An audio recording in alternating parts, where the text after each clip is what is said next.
Дорогие друзья, я появляюсь перед вами буквально на пару секунд. Сейчас вы посмотрите видео о великом, даже, наверное, не певце, а в первую очередь великом человеке Франко Корелли. Но сначала я должен сказать пару важных моментов. Первое. Я хотел бы выразить благодарность каналу «Информационный центр Франко Корелли», а именно Эстеру Лукачу, надеюсь, я правильно произнес, который предоставил для этого видео огромное количество архивных материалов с Франко Корелли и, что самое главное, согласился на их использование в этом видео. Огромная вам благодарность от лица русскоязычных поклонников творчества Франко Корелли и поклонников оперы. Все ссылки на использованные материалы будут в описании к видео, так что после просмотра данного ролика вы сможете перейти по ним на этот замечательный канал и посмотреть целые оперы с Франко Корелли, которые были восстановлены покадрово из театра Ла Скала. И также ознакомиться с множеством других архивных видеохроник с этим замечательным артистом. Да, также на этом канале есть документальный фильм о Франко Корелли, который выпустил театр Ла Скала в 2015 году, но в нашей стране он заблокирован, и его можно посмотреть только с VPN. Поэтому ссылка тоже будет в описании. Если у вас есть VPN, сможете посмотреть этот фильм. Там есть английские субтитры. Второе. В этом видео будет упоминаться и многократно цитироваться книга российского филолога, писателя и коллекционера оперной музыки Алексея Булыгина, которая называется «Принц в стране чудес. Франко Корелли и оперное искусство его времени». Это единственная книга о Франко Корелли на русском языке, и всем, кто интересуется музыкальным театром, оперой и вокалом, я советую ее прочитать. В книге не только подробно описывается путь нашего сегодняшнего героя, но и подробно рассматривается контекст, в рамках которого существовал и творил Франко Корелли. Книгу можно найти буквально по первой ссылке в Гугле. Также я оставлю ссылку на книгу в описании к видео. Третье. Я бы очень хотел, чтобы об этом певце узнало как можно больше людей, а те, кто уже знает, узнал еще больше. Поэтому, если вы располагаете временем и вам не трудно, то оцените это видео, нажав кнопку «Нравится», а лучше напишите комментарий, потому что они очень помогают продвижению... Чего? Канала. Нет, именно видео. Вот. И так вы не только поспособствуете продвижению данного видеоролика, но и поспособствуете популяризации оперы и искусства. Собственно, чем мы и занимаемся. Спасибо за внимание и приятного просмотра. I know, we're all like that, we're all listening Franco Corelli singing that, it's like, how he's doing that, Yeah. But Franco Corelli was like that, and he was an athlete, he could move this piano with one finger, We are not like that, we have to work.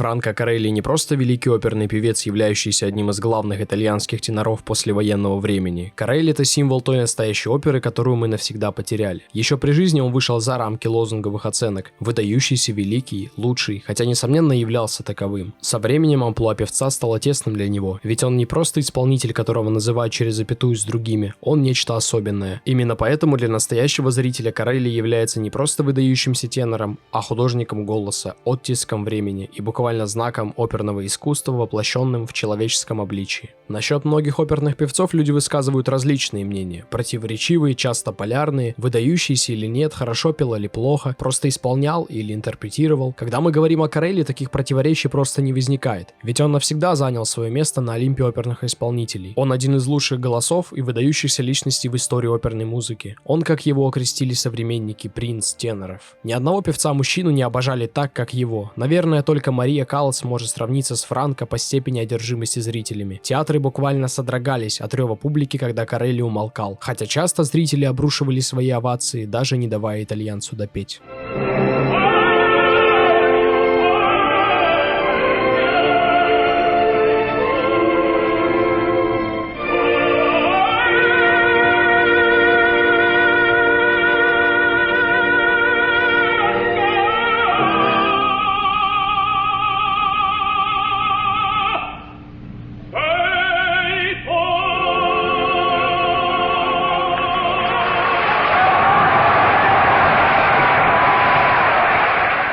Феномен Корелли – это незапятнанная репутация. Его вокал был всегда на высшем уровне, актерская игра предельно выразительна, а выбор партий безукоризненным. Он никогда не гнался за количеством, исполнив 39 за всю карьеру, с учетом студийного Фауста Шарля Гоно и реквиема Джузеппе Верди. Его интересовало только качество и художественная ценность музыкальных интерпретаций. Известно высказывание Энрико Карузо: «Великий артист должен обладать чувством собственного достоинства, которое заставит его своевременно распрощаться с публикой, не дожидаясь момента, когда мир увидит упадок его возможностей». Именно это Корелли и удалось сделать, хотя для оперного певца это одна из самых сложных задач, и справляются с ней единицы. Корелли ушел со сцены с достоинством и оставил после себя только выдающиеся исполнения. Все отмечали невероятную требовательность Корелли к себе и собственной вокальной форме. Может быть, именно поэтому в дискографии тенора мы не встретим записи, где он был бы не в форме. В самом худшем случае мы услышим лишь не вполне уверенно взятые первые ноты, некоторые неровности и неточности. Когда мы говорим о Корелли, то должны признать, у этого певца было все, что только может быть у оперного исполнителя. Огромный голос, невероятной палитрой оттенков, которым Корелли феноменально управлял, титаническая внешность римского бога, тонкое чувство музыкальной ткани, невероятная сценическая экспрессия, усердие, человеческое достоинство и жертвенность во имя искусства. Жить не в миру, а на сцене. Там любить, там страдать, там умирать. И самое главное, что все это заслуга самого Корелли, может, кроме его природной исключительной внешности, но обо всем по порядку.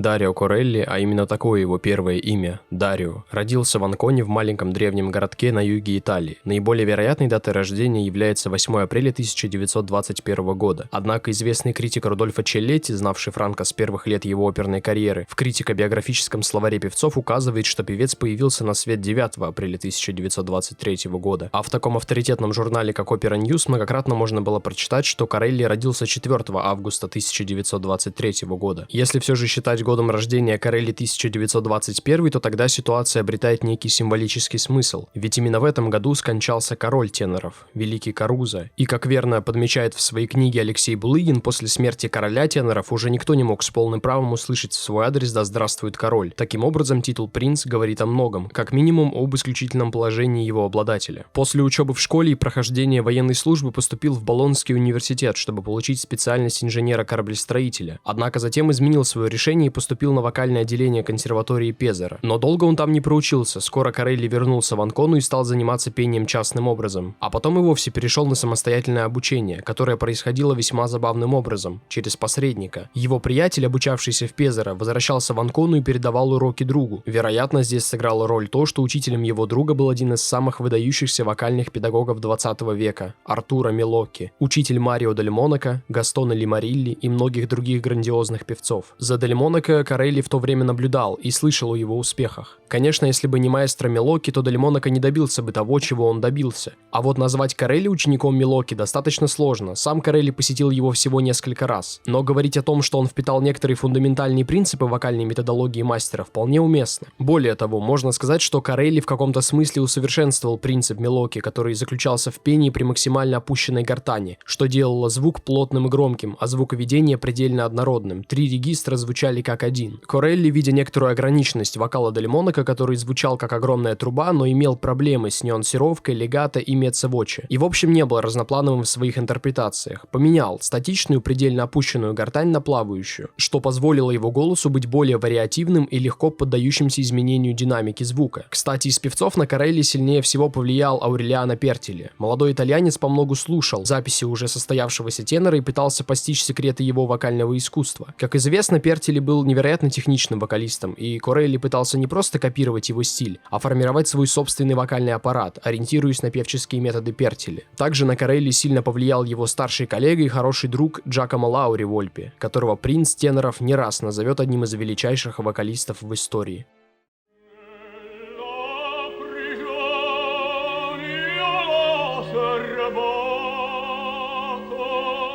Дебют Корелли должен был состояться в партии Радамеса в «Аиде» Джузеппе Верди, но по мере углубления в музыкальные и вокальные тонкости молодой тенор понял, что технически пока не готов к роли одного из известнейших вердиевских персонажей. В итоге ему пришлось отказаться от «Аиды», но по счастливой случайности он встретил режиссера, который в то время ставил «Кармен» Жоржа Бизе. Тот, послушав, как Корелли поет романс Хозе, сразу захотел видеть тенора в своей постановке. Франко в кратчайшие сроки выучил партию и после успешных репетиций 26 августа 1951 года в Спалетто состоялся спектакль, являющийся для Корелли отправной точкой в восхождении на оперный Олимп.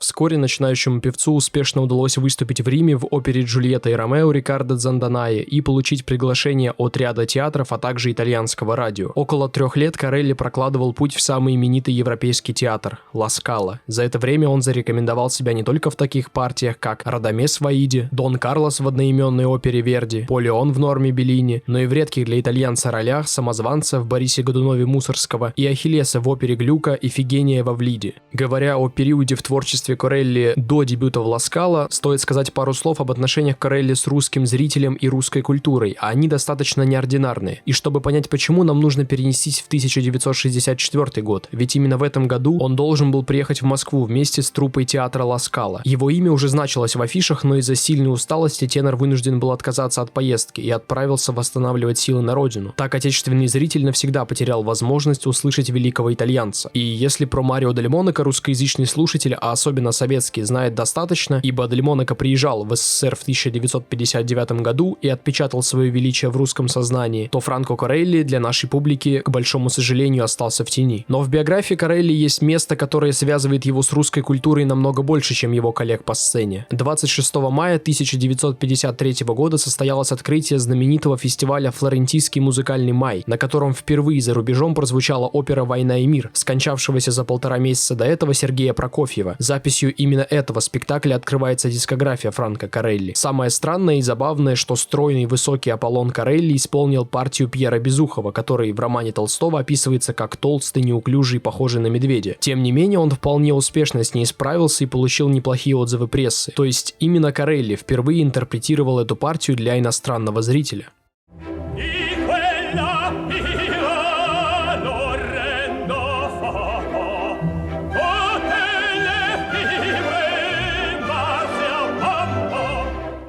В 1954 году перед молодым Корелли все-таки открылись двери Ла Скала, но ему предстояло трудное испытание. Дебютной партией Корелли была роль Лициния в премьере оперы Спонтини «Весталка», поставленной великим Лукино Висконти специально для Марии Каллас, находившейся тогда в расцвете своего вокального дарования. И несмотря на то, что в день премьеры Каллас была в прекрасной вокальной форме и, как всегда, увлекла своей игрой зал, дебютант не остался в тени и заслуженно разделил успех примадонны. В тот вечер он был не фоном для Марии Каллас, а полноценным партнером, что позднее утвердится в их многочисленных вокальных союзах в «Норме» и «Пирате» Беллини, «Федоре» Умберто Джордано, «Полиевкте» Доницетти и многих других.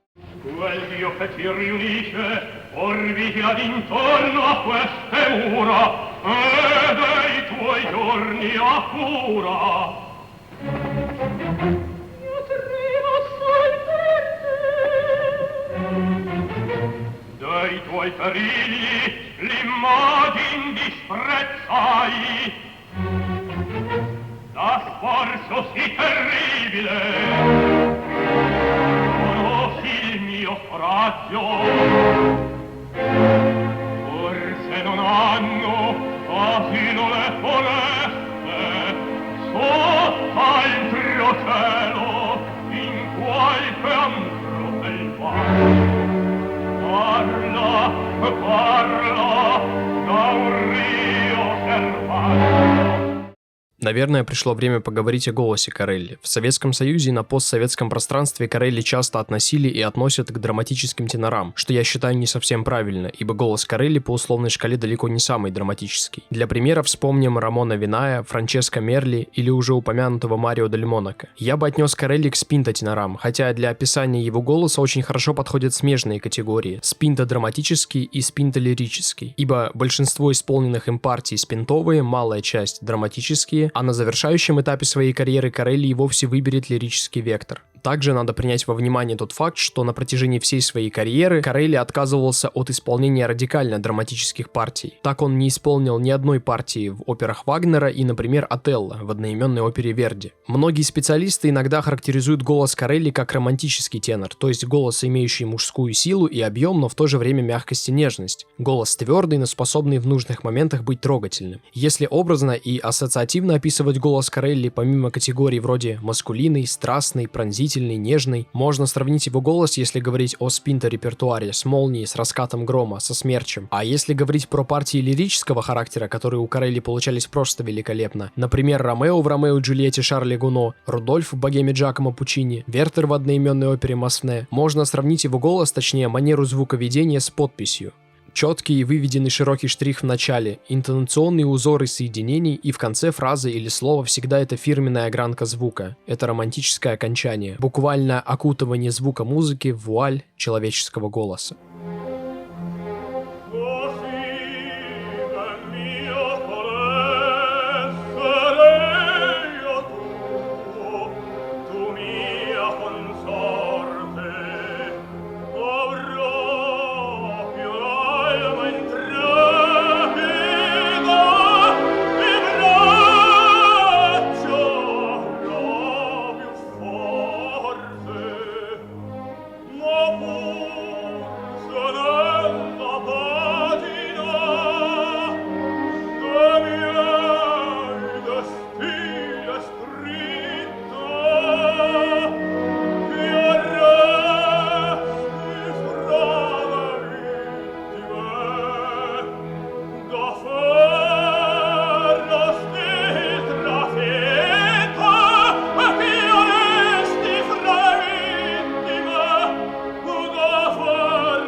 Корелли обладал не самым обширным диапазоном голоса, но зато имел невероятный объем и мощь в каждом регистре. Нижний был всегда хорошо оформлен и имел баритональную окраску, а верхний был просто феноменальным. Несмотря на то, что Корелли являлся тенором-тяжеловесом, он пел верхние ноты вплоть до ре, ре бемоль второй октавы довольно часто. Его высокие ноты были пронзительными и имели электризующий эффект, всегда полные сквилла и с легкостью заполняющие самый большой зал.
Но помимо сильного и красивого голоса, который был у многих теноров, Корелли обладал отличной техникой. Это именно то, что зависит непосредственно от самого певца. Корелли филигранно управлял своим голосом, сменяя раскатистые, как смерч, верхние ноты на нежное и мягкое пение меццо-воче. Он прекрасно умел филировать звук, то есть плавно менять динамику звука от громкого к тихому и от тихого к громкому, не меняя при этом вокальных качеств тембра. И, конечно, нужно сказать про его легендарные диминуэндо, которые получались у него с особенной интонацией и являлись одной из его визитных карточек. Именно Корелли умел петь си бемоль в конце арии Радамеса Челеста Аида так, как этого хотел Джузеппе Верди.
Невероятно важно понимать, что Корелли не просто родился с таким вокальным дарованием, он посвятил этому жизнь. Он самостоятельно выковал свой голос, совершенствовал его с годами, становясь все лучше и лучше. С первых же лет его карьеры критики постоянно упрекали его в узком диапазоне, неуверенности в лирических фрагментах там, где требовалось кантабиле, тремолировании голоса, смело берущихся на чересчур напряженных высоких нотах. Эти нападки продолжались примерно до 1957 года, ибо уже к концу 50-х годов Корелли справился, причем самостоятельно, с большинством своих проблем и в 60-х годах стал беспрекословным фаворитом среди теноров. К тому, как это произошло, мы подойдем чуть позже.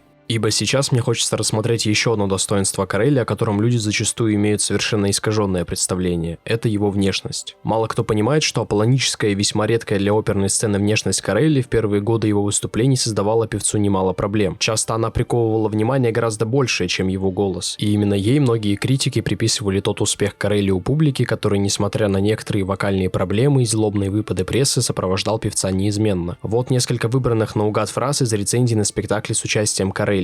Рассчитывающий на внешний эффект, если уж быть совсем точным, оперный Марлон Брандо, тенор, доводящий до истерично-любовного экстаза балерин, хористок и стаи зрительниц. Критикам понадобились долгие годы, чтобы отказаться от этого клише глянцевой внешности певца, и уже к концу 50-х годов про это перестали говорить в таком ключе, так как и сам Корелли достиг целостности и художественной завершенности своих интерпретаций, и сами критики через время удостоверились в подлинном актерском таланте итальянца. И несмотря на очевидное превосходство своих коллег по сцене, Корелли был человеком большого достоинства и скромности. Так американский критик Конрад Осборн рассказывает историю, распространенную в театральных кругах того времени. Когда в 1963 году у Ренаты Тибальди возникли проблемы с голосом при исполнении партии Адриена и Лекуврёр, так что ей даже пришлось на какое-то время приостановить выступление, Франко проявил себя на спектаклях в высшей степени чутким человеком, уменьшая в какие-то моменты звучание своего огромного голоса, чтобы дать возможность Тибальди не особо напрягаться и лучше справиться с трудными фрагментами дуэтов. В 1955 году Корелли впервые спел Дика Джонсона в «Девушке с Запада» Джакомо Пуччини в Венецианском театре Ла Фениче. Эта партия стала для итальянского артиста очень важным завоеванием и справедливо считается одной из лучших в его репертуаре. Сегодня мы с уверенностью можем сказать, что Корелли был одним из самых экспрессивных Джонсонов 20-го столетия.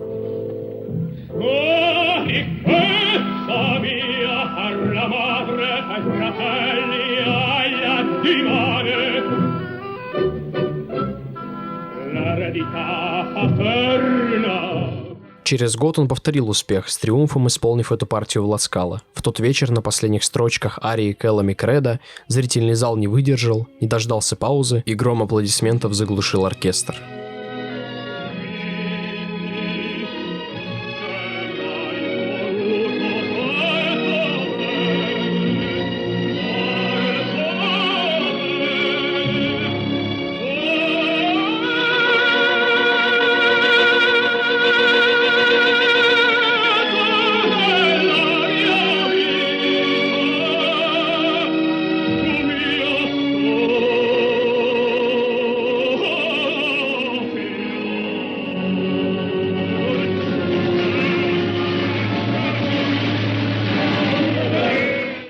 Уже как полноправный солист Ла Скала в 1956 году он поет партию Лориса Ипанова в Федоре Умберто Джордано вместе с Марией Каллас. Обязательно послушайте, как Корелли исполняет арию «Амор ти Вьета» из этой оперы. Эту арию никто, в прямом смысле никто, не смог спеть так, как он. В это же время его приглашают Венская опера и лондонский Ковент-Гарден, где Корелли поет в Тоске Пуччини вместе с великими артистами Зинкой Милановой и Джан-Жакомо Гуэльфи в 1957 году. Если вы смотрели другие видео на этом канале, то вы слышали первую арию Каварадосси «Рекондита Армония» в исполнении Франко именно из этой постановки. Стоит сказать еще об одной ключевой партии в карьере Корелли. Это Дон Альваро в «Силе судьбы» Верди. В 1958 году, когда Корелли находился в расцвете своего таланта, неаполитанский Сан-Карло 15 марта ставил именно эту оперу Джузеппе Верди. Эта грандиозная постановка была полностью записана на пленку, и сегодня мы можем насладиться этим шедевром со звездным составом певцов. Помимо Корелли в спектакле приняли участие Этере Бастианини, Рената Тибальди, Борис Христов и многие другие выдающиеся певцы.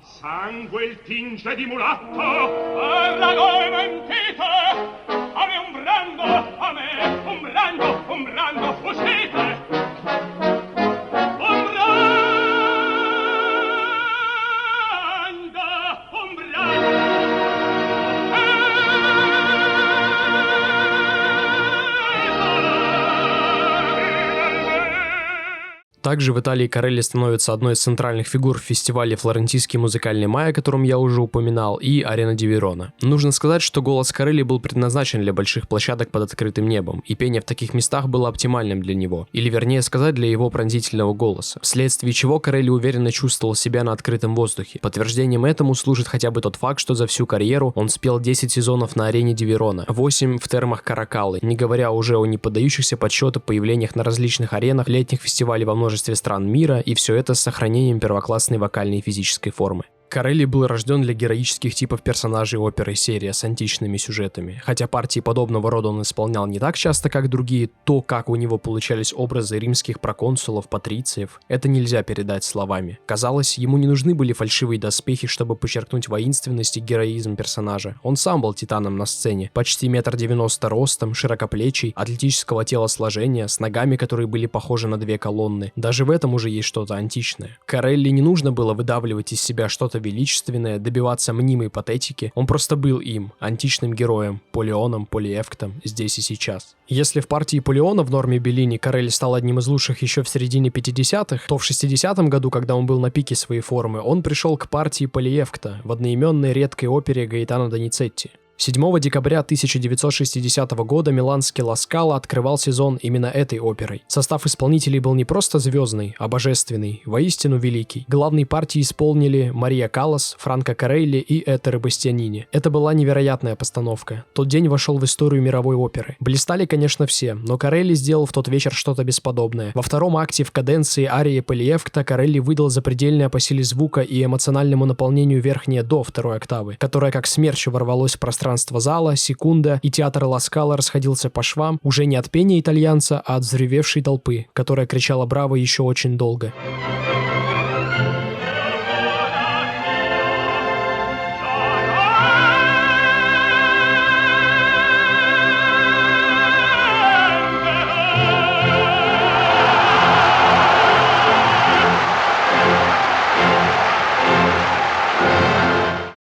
В каком-то смысле этим спектаклем Корелли открыл новое десятилетие в своей карьере, потому как именно 60-е годы – это расцвет его вокального и сценического мастерства. В 50-х годах его всегда сравнивали с Марио Дель Монако, и многие до сих пор не могут определиться, кто из них был лучше. Хотя стоит сказать, что эти два певца действительно стоят друг друга. Но 50-е годы закончились, и началось следующее десятилетие. И тут Франко Корелли вышел на первый план. Не только потому, что он отточил свои интерпретации и вокальное мастерство, но и потому, что Марио Дель Монако, его единственный конкурент, к большому сожалению, в 1964 году попал в страшную аварию, после чего его голос сильно изменился, и хоть его записи второй половины 60-х годов все равно отличные, это, конечно, уже не Дель Монако 50-х. Так что с середины 60-х годов в определенном смысле соперничать с Франко Корелли не мог уже никто. Он утвердился как главный итальянский тенор и безраздельно царствовал более 10 лет. Хотя вместе с ним на оперном пьедестале сияли Карло Бергонци и молодой Лучано Паваротти. 1961 год стал для Корелли отправной точкой в сотрудничестве с Нью-Йоркской Метрополитен-оперой. 27 января он дебютирует в партии Манрико в Трубадуре Верди, а позже, по приглашению директора Метрополитен Рудольфо Бинго, Корелли становится солистом этого театра звезд. К дебютному выступлению итальянца критики отнеслись достаточно прохладно, а вот зрители были в восторге. После ариоза Манрико «Асибен Мио» громко затрубили «Браво», а после стретты Ди Куэлла Пира зал ходил ходуном. Хотя справедливо будет сказать, что это далеко не лучшее исполнение Корелли. Слышно, что певец сильно нервничал в стенах нового театра и перед незнакомой публикой. Но несмотря на несовершенный дебют, позже партия Манрико станет одной из самых успешных у певца в Метрополитен-опера. 1962 год ознаменовал вершину его карьеры. Триумфальное выступление в той же партии Манрико на Зальцбургском фестивале под управлением Герберта фон Караяна в окружении таких великих певцов, как Леонтин Прайс, Джульетта Симеоната и Этере Бастианини. Именно после этого спектакля Герберт фон Караян сказал о голосе Корелли. Этот голос возвышается над всем. Голос грома, молнии, огня и крови.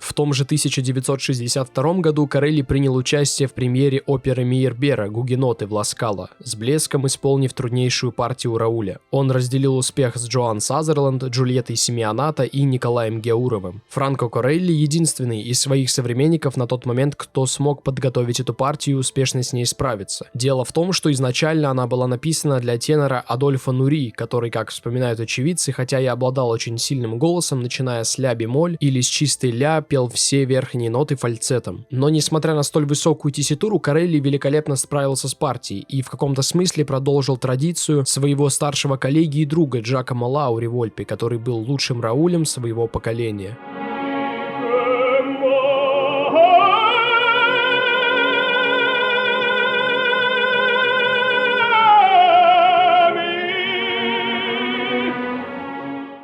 В 1963 году в Ла-Скала Корелли феноменально исполнил партию Туриду в сельской чести Пьетро Маскани, где его партнерами по сцене стали уже давние коллеги Джульетта Симеоната и Джан Джакомо Гуэльфи. Это воистину грандиозный спектакль, художественный мир которого наполнен экзистенциальным надрывом, человеческими страданиями и противоречиями, что буквально воплощается в сцене прощания Туриду с матерью в арии «Мама quel vino è generoso».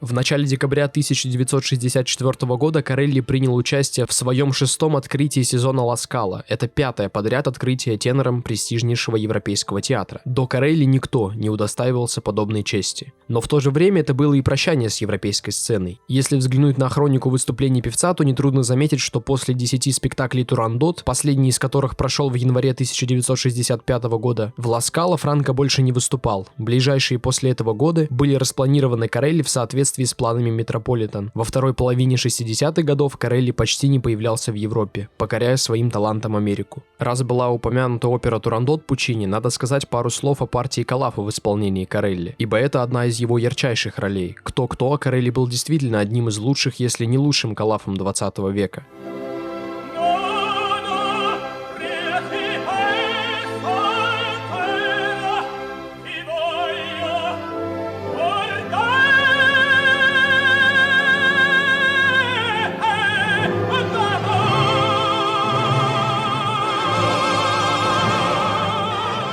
Это в наше время, благодаря Паваротти и Доминго, Турандот Пучини превратилась в такой хит для начинающих, оперный шлягер «Несsun Dorma». И если спросить современного зрителя, кто лучший Калаф 20 века, кто лучше всех исполнял «Несsun Dorma», «Non piangere Liu» и «Nono Principessa», Паваротти, Доминго. Но сегодня хотелось бы вспомнить действительно настоящего Калафа, который пел отлично не одну арию, а пел феноменальным образом целую оперу, и что самое главное, создавал цельный образ татарского принца.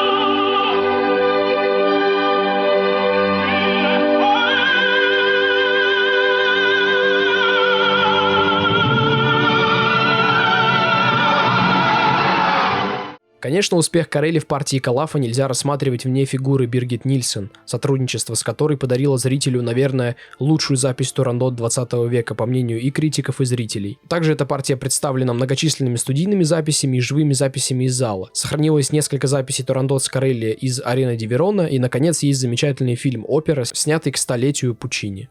Следующая партия, которая занимает в репертуаре Корелли одну из центральных позиций, это Андре Шенье в одноименной опере Умберто Джордано. Многими критиками эта роль была признана одной из тех, которые наиболее подходят его голосу и близка ему по духу. Впервые Корелли выступил в этой опере в Неаполитанском театре Сан-Карло 3 марта 1957 года. Когда мы говорим о соперничестве Марио Дель Монако и Франко Корелли, то должны сказать, что Андре Шенье — это одна из тех партий, в которой это самое соперничество действительно проявлялось. Можно сломать голову, рассуждая, кто из них был лучшим Андре Шенье. Поэтому справедливо будет сказать, что интерпретации обоих восхитительны, но очень разные. Шенье Дель Монако мало похож на французского поэта 18 века, ведь его оттеняет сама фигура великого тенора, и мы видим именно Монако и все, что ему свойственно: чрезмерная страсть, пение широкими мазками и декламационный вокальный стиль — это Андре Титан Шенье. А персонаж Корелли — это прежде всего исторический тип, тот самый французский поэт и революционер, противоречивый, чувственный, и в отличие от монолитного Шенье Монако, он неоднородный в психологическом плане и более вариативный в вокальном. Но чтобы лучше прочувствовать эти нюансы, нужно, конечно, послушать обоих, а записи, слава богу, имеются.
Про многие важнейшие в биографии Корелли партии я уже сказал. Напомню, это Дон Хозе в Кармен Бизе, Полеон в Норме Беллини, Радамес в Аиде Верди, Лицини в Весталке Спонтини, Дик Джонсон в Девушке с Запада Пучини, Калаф в Турандот Пучини, Манрико в Трубадуре Верди, Андре Шенье в одноименной опере Джордано, Альваро в Силе судьбы Верди, Поль Евкт в одноименной опере Доницетти и Рауль в Гугенотах Мейербера. Пришло время сказать о партии, которая, на мой взгляд, является у Корелли одной из самых главных, если не главной, с точки зрения попадания в образ, его цельности, вокального и сценического воплощения. Это партия Марио Каварадосси в Тоске Пучини, о которой я намеренно лишь вскользь упомянул. Для меня Корелли навсегда останется лучшим Каварадосси. Никто не исполнял эту партию так, как он. И дело тут не в количестве выходов на сцену, не в степени вокальной подготовки, а дело тут в специфике его голоса. Ведь помимо тех эпитетов, которые я произносил относительно его тембра, в его голосе есть еще кое-что. Нечто надрывное, меланхоличное, нечто, что связано с концом, со смертью. Великий дирижер Джанандреа Гаваццини как-то сказал: в нем было что-то болезненное, что-то глубоко надрывное. Этот титанический тенор, этот похожий на виолончель тенор с непобедимым голосом, который, однако, в то же время таил в себе ужасную боль. Может, поэтому у него так правдоподобно получались персонажи, которые в финале умирали. И в этом смысле он был создан для партии Каварадосси. То, с какой невероятной страстью он пел первую арию, и то, с каким трагизмом он пел последнюю, это не передать словами, это надо слышать.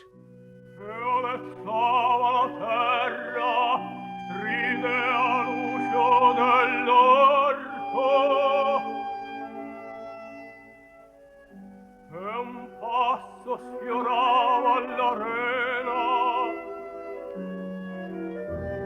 entrava la fragrante,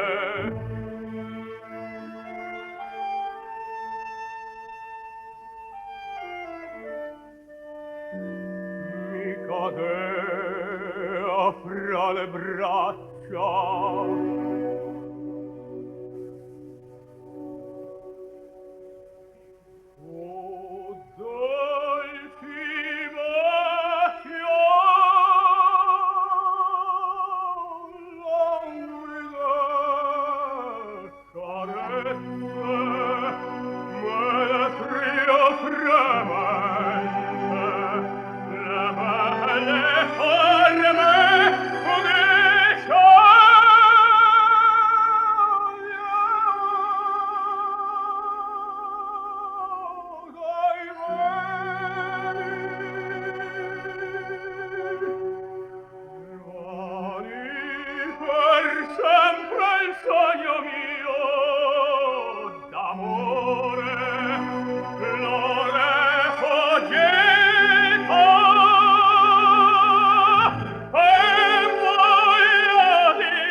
la vita.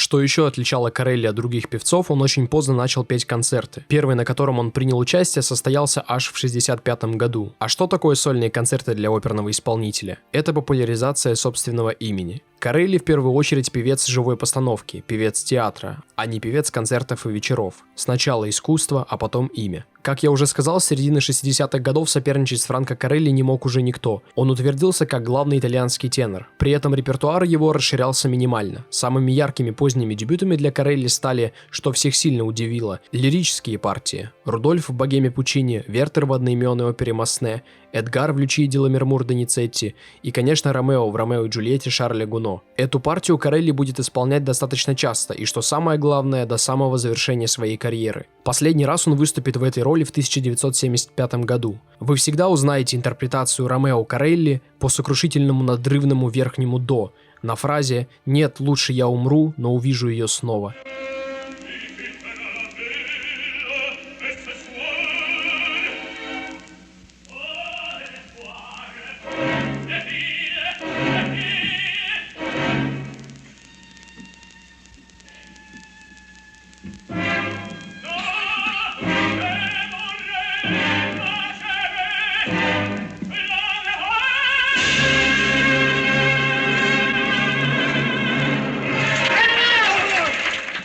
Поздние лирические партии стали абсолютными бриллиантами в исполнении Корелли. Он интерпретировал их совершенно по-иному. Ведь уже давно героический тенор такого масштаба не брался за лирический репертуар. Хотя надо сказать, что все ждали от Корелли Отелло, но певец всячески откладывал дебют музыкальной трагедии Верди. А в какой-то момент для этого стало слишком поздно. И мы можем лишь представить, каким великим был бы этот Отелло, ибо помимо исполнения музыкальных номеров на концертах, есть студийная запись ликований Мавро «Эзультате».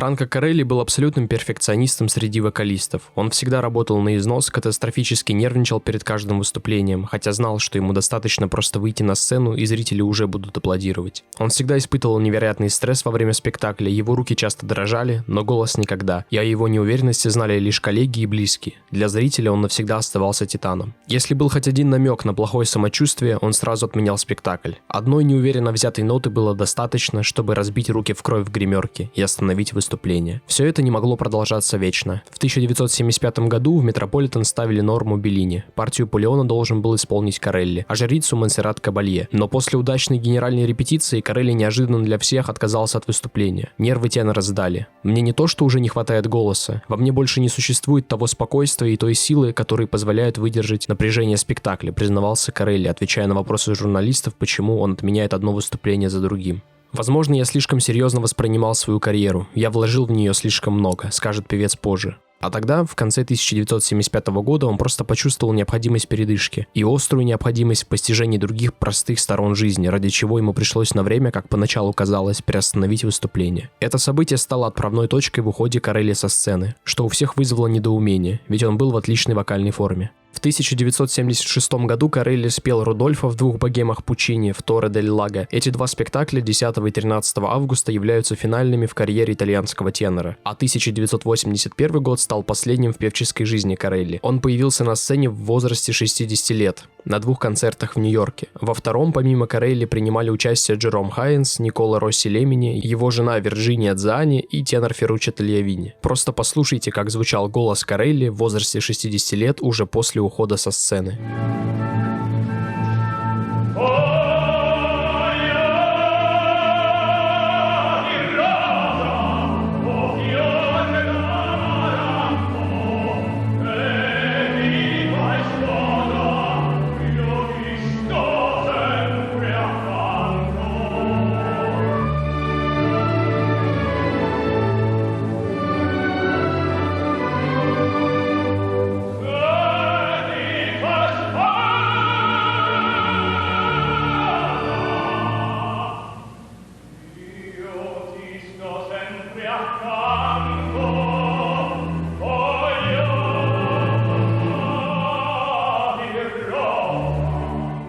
Он оставил сцену в полном расцвете сил, не потеряв голоса, не испытав унижения. Корелли за время своей карьеры ни разу не был освистан. Максимум неприятного, что ему пришлось пережить от публики, это всего лишь аплодисменты, а не бурные аплодисменты, переходящие в овации. Франко Корелли не просто великий оперный певец, являющийся одним из главных итальянских теноров послевоенного времени. Корелли — это символ той настоящей оперы, которую мы навсегда потеряли. Еще при жизни он вышел за рамки лозунговых оценок, выдающийся, великий, лучший, хотя, несомненно, являлся таковым. Со временем амплуа певца стало тесным для него. Именно поэтому для настоящего зрителя Корелли является не просто выдающимся тенором, а художником голоса, оттиском времени и буквально знаком оперного искусства, воплощенным в человеческом обличии.